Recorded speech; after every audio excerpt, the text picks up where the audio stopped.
നമ്മളിന്ന് സംസാരിക്കുന്നത് അരികളെക്കുറിച്ചാണ്. നമ്മളെല്ലാവരും അരിയാഹാരം കഴിക്കുന്ന ആൾക്കാരാണല്ലേ. അപ്പോൾ ഞാനിവിടെ 3 തരത്തിലുള്ള അരികൾ വെച്ചിട്ടുണ്ട്.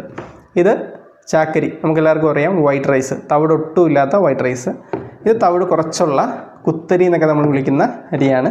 ഇത് ഒട്ടും തവിട് കളയാത്ത ബ്രൗൺ റൈസ്. അപ്പം നമ്മളെല്ലാവരും പൊതുവേ കഴിക്കുന്നത് ഈ വൈറ്റ് റൈസാണ് കൂടുതലും അല്ലേ. ഇത് വേവിച്ച് കഴിഞ്ഞാൽ നല്ല വെളുത്തിരിക്കും, വിട്ടുവിട്ടൊക്കെ ഇരിക്കും. അപ്പോൾ എല്ലാവർക്കും കഴിക്കാൻ ഇഷ്ടവും ഒക്കെ ഇതാണ്. പക്ഷേ ഇത് നമ്മൾ റെഗുലറായിട്ട് ഈ വൈറ്റ് റൈസ് ചാക്കരി കഴിച്ചു കഴിഞ്ഞാൽ പ്രമേഹം അല്ലെങ്കിൽ അമിതവണ്ണം, പിന്നെ സ്ത്രീകളിൽ കാണപ്പെടുന്ന PCOD, പോളിസിസ്റ്റിക് ഓവേറിയൻ ഡിസീസ്, അതുപോലെ തന്നെ ഫാറ്റി ലിവർ, ഇതുപോലുള്ള അസുഖങ്ങൾ, ജീവിതശൈലി രോഗങ്ങളൊക്കെ വരാനായിട്ട് സാധ്യത കൂടുതലാണ്. നമുക്ക് ആരോഗ്യത്തിന് നല്ലത്, അതുപോലെ തന്നെ ഡയബറ്റിക് ഉള്ള ആളുകൾക്കും അമിതവണ്ണമുള്ള ആളുകൾക്കൊക്കെ ഏറ്റവും നല്ലത് ഈ ബ്രൗൺ റൈസ് കഴിക്കുന്നതാണ്. അപ്പോൾ എന്തുകൊണ്ടാണ് അങ്ങനെ? അതിൻ്റെ കാരണം എന്താണ്? അപ്പോൾ ഇത് രണ്ടും തമ്മിൽ, വൈറ്റ് റൈസും ഈ ബ്രൗൺ റൈസും തമ്മിൽ നോക്കുകയാണെങ്കിൽ ചെറിയ രീതിയിലുള്ള വ്യത്യാസങ്ങളെ ഇതിൻ്റെ അകത്തടങ്ങിയിരിക്കുന്ന അന്നജം, അതായത് കാർബോഹൈഡ്രേറ്റിൻ്റെ അളവ് നോക്കുകയാണെങ്കിൽ ഒരു 5-6 ഗ്രാമൊക്കെ കുറവുള്ളൂ. വൈറ്റ് റൈസിനേക്കാളും കുറവാണ് ബ്രൗൺ റൈസിൽ. പക്ഷേ അതല്ല പ്രധാനപ്പെട്ടൊരു കാരണം.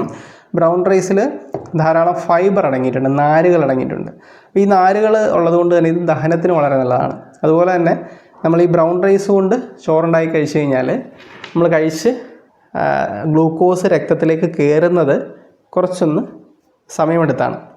മനസ്സിലായല്ലേ?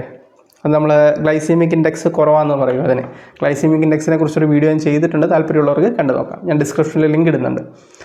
അപ്പോൾ അതുകൊണ്ട് തന്നെ പ്രമേഹ രോഗികൾക്ക് നല്ലതാണ്. കാരണം പെട്ടെന്നൊരു ഷുഗർ സ്പൈക്ക് നമ്മുടെ രക്തത്തിൽ ഉണ്ടാവുന്നില്ല. അതല്ലാണ്ട് മറ്റൊരു കാര്യം എന്ന് പറയുന്നത്, ഇതിൻ്റെ തവിടിൽ, ഈ അരിയുടെ തവിടിൽ മെറ്റഡിക്കോൾ എന്ന് പറയുന്നൊരു കോമ്പൗണ്ട് ഉണ്ട്. ഈ മെറ്റഡിക്കോൾ നമ്മുടെ ഇൻസുലിൻ്റെ പ്രവർത്തനശേഷി കൂട്ടുന്നതിനും, അതായത് ഇൻസുലിൻ റെസിസ്റ്റൻസ് കുറയ്ക്കുക എന്ന് പറയും, അതുപോലെ തന്നെ ഇൻസുലിൻ്റെ പ്രൊഡക്ഷനെ സ്റ്റിമുലേറ്റ് ചെയ്യിക്കുന്നതിനുമൊക്കെ സഹായിക്കും. അങ്ങനെ ഒരു പഠനം നടന്നിട്ടുണ്ട്, എലികളിൽ നടത്തിയിട്ടുള്ള ചില സ്റ്റഡികളിൽ അങ്ങനെ കണ്ടെത്തിയിട്ടുണ്ട്. അപ്പോൾ അതിൻ്റെ ലിങ്ക് ഞാൻ താഴത്ത് കൊടുക്കുന്നുണ്ട്, താല്പര്യമുള്ളവർക്ക് വായിച്ച് നോക്കാവുന്നതാണ്. അപ്പോൾ പക്ഷേ ഒരു പ്രശ്നം, നമ്മൾ ഈ ബ്രൗൺ റൈസ് ഉണ്ടാക്കി വേവിച്ച് കഴിഞ്ഞാൽ ഇതിൻ്റെ ടേസ്റ്റ് എല്ലാവർക്കും ഇഷ്ടപ്പെടണമെന്നില്ല. ഒരു പ്രത്യേക ടേസ്റ്റാണ്. അപ്പോൾ അങ്ങനെ നിങ്ങൾക്കിത് കഴിക്കാൻ ബുദ്ധിമുട്ടാണെങ്കിൽ നിങ്ങൾക്ക് കുത്തരി കഴിക്കാം. കാരണം കുത്തരിയുടെ അകത്ത് കുറച്ച് തവിടുണ്ടല്ലോ, അപ്പോൾ അതുകൊണ്ട് നിങ്ങൾക്ക് കുത്തരി കഴിക്കാം. പിന്നൊരു കാര്യം ശ്രദ്ധിക്കേണ്ടത്, ഇതിൻ്റെ അകത്തെല്ലാം ഇപ്പോൾ ഒരുപാട് മായം ചേർത്ത് വരുന്നുണ്ട്, കളറുകളൊക്കെ ആഡ് ചെയ്ത് ബ്രൗൺ റൈസ് വരുന്നുണ്ട്. അപ്പം നല്ല അരി വാങ്ങി കഴിക്കാൻ ശ്രമിക്കുക.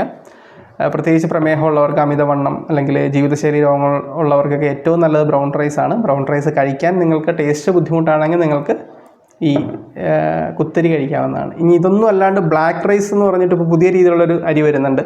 അതിനെക്കുറിച്ച് ഞാൻ വേറൊരു വീഡിയോയിൽ പറയാം.